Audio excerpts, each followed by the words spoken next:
Usually, the setting that I'm used to speaking about Bill C-51 is every Monday, 4 p.m. We're at a different SkyTrain station, different busy transit point, with a lot of people who are in this room holding signs, holding sign-up sheets and petitions. Actually, I'll get that later. I brought all the petition signatures that we've got. It's a pretty impressive sign, almost 2,000 signatures that we've got to repeal Bill C-51 just on the streets across the Lower Mainland. So I'm used to ranting on a megaphone at a SkyTrain station for 20-25 minutes at a time. So, this whole 10-minute thing is going to be a bit difficult for me, but let's see how it goes. So what I wanted to say is that there's over 311,000 signatures on a petition an online petition to repeal Bill C-51 across Canada. And to my knowledge, that is the most signatures that has ever been on any petition in Canadian history. Granted, it's an online petition, which is a new technological advancement, but it's very obvious that Bill C-51, this is one of the most popular petitions in the history of Canada, meaning Bill C-51 is definitely one of the most unpopular laws in the history of Canada. And like Charles said, we are reaffirmed every single Monday if we have any doubts during the week about whether or not people still care about Bill C-51, whether they still think it's a good idea to repeal Bill C-51. That's the benefit of being able to go out every week, is that every week the public reminds you, yes, we think this is important. If you look at our Twitter photos, we're trying to take a group photo at the end. There's always somebody trying to sign our petition as we're trying to take a group photo. It really doesn't end. People care about Bill C-51 because it challenges their rights. They can identify with it. And the other thing is, it's not just, Bill C-51 is such a huge attack on our human and our democratic rights that unfortunately or fortunately the benefit of it is it attacks all of us. It attacks everybody, so everybody feels attacked. And that's a very big, broad base of people to work for to repeal Bill C-51. So I think our challenge is to mobilize that already established basis of people who are against Bill C-51, who came out to the 2 huge national days of action. Over 70 actions in one day against Bill C-51, and Dan and Bowen were big parts of organizing that in Vancouver and across Canada. So we've got to mobilize that. We need more education, of course, but there already is a base for us to work from. And the other thing I think is we need to understand the context about Bill C-51. Not just the national context, but the international context. And know that it's not just Canada that has these anti-terrorism bills. The United States, France, England, Australia, they all have bills that even named the same thing, Anti-Terrorism Bill 2015. These are all countries that are engaged actively in war and occupation abroad and in austerity and cutbacks at home. All countries that are concerned about opposition as the reality of poor and working people's lives, of the majority of people in their country's lives, becomes worse and worse and worse. They become more and more concerned about what we're going to do in response to those things. So we need to understand that we're part of, and that we need to grow strength from the fact that we're part of a movement across Canada, but also we're part of a movement across the world of people that are fighting back and defending their human rights and their dignity. So what do we do? That often is a question that we get from people at the SkyTrain station. So yeah, I'm against this thing. I've signed your petition. I see you guys. I've heard you guys. So what am I going to do? And the first thing I say is you can grab a sign. You can become part of this. And to us, who are people who I think are more engaged in Bill C-51 and ideas about Bill C-51 and the movement, I say we need to continue the campaign against Bill C-51. I think that's why the Working Group to Stop Bill C-51 has been able to do what we've been doing, because it's a campaign. Every week we have an action, it's connected. But it's not just a weekly action, it's the email that I send every week to remind people about it. It's the tweet, it's the Facebook, it's the signs, it's the banners, it's the brochures. All these things come together. The weekly pickets are the backbone, but it's part of an organized effort. And it's definitely an organized effort that brought Bill C-51 to Canada, an organized campaign of fear and intimidation that was implemented by the Harbour Conservatives and is continued today, of Islamophobia.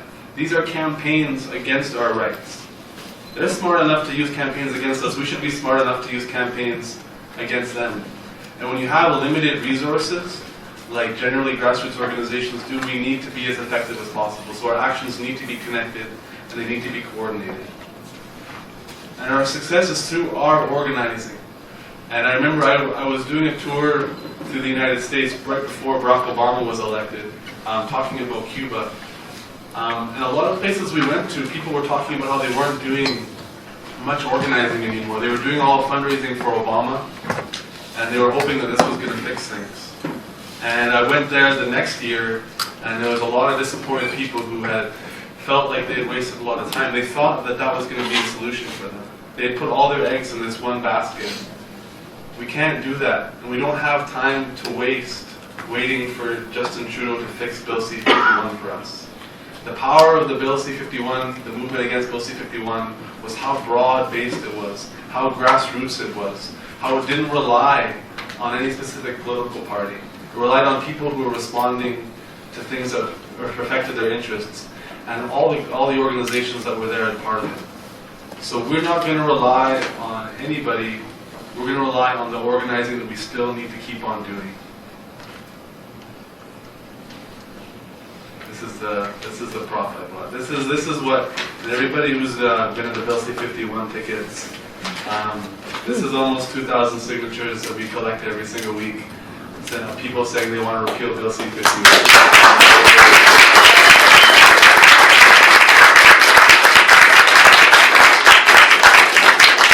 And you'll be damn sure we're going to keep on doing it. We're going to be there this Monday at Cambie Street. The Monday after that, we're at Broadway Commercial. The open invitation.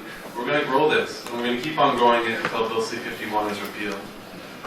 And what I want to say is that we need to be, the reason I bring this right now is that we need to be clear in our message as well. I think it's going to be a very difficult time right now. There's talk about this public consultation. There's talk about amendments. A lot of loose talk of commitments and non-commitments. I want to say that our demand, I think, still needs to continue to be repealing Bill C-51. I don't want to get us drawn into a long, never-ending discussions about what kind of amendments, what exact amendments, how is public consultation, exactly how it's going to take place. Public consultation, fine. But while the Bill C-51 remains in effect, while the biggest attack on our free speech and our human rights remains in effect, we're supposed to have a public consultation while that's going on. That doesn't make sense to me. They could repeal Bill C-51 if they wanted to. They could have repealed Bill C-51 3 months ago if they wanted to. They need to repeal Bill C-51, and then if you want to have a discussion about rights, about security, and how you balance those things, fine. But don't try and tell me a discussion in the shadow of Bill C-51 is a real discussion. And don't go to England, don't fly a plane to England or France to talk about what you should do for security and rights balancing. People in Canada have been telling you for the last year exactly what they want and exactly how they want to repeal Bill C-51. So stay here. We've been telling you for a year. You don't need to go much farther for that. There's already been a lot of public consultation. Unfortunately, not organized by the Government of Canada. The people of Canada organized the public consultation.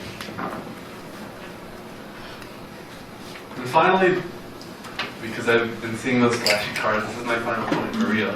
It's a suggestion. Is that we need to focus on unity.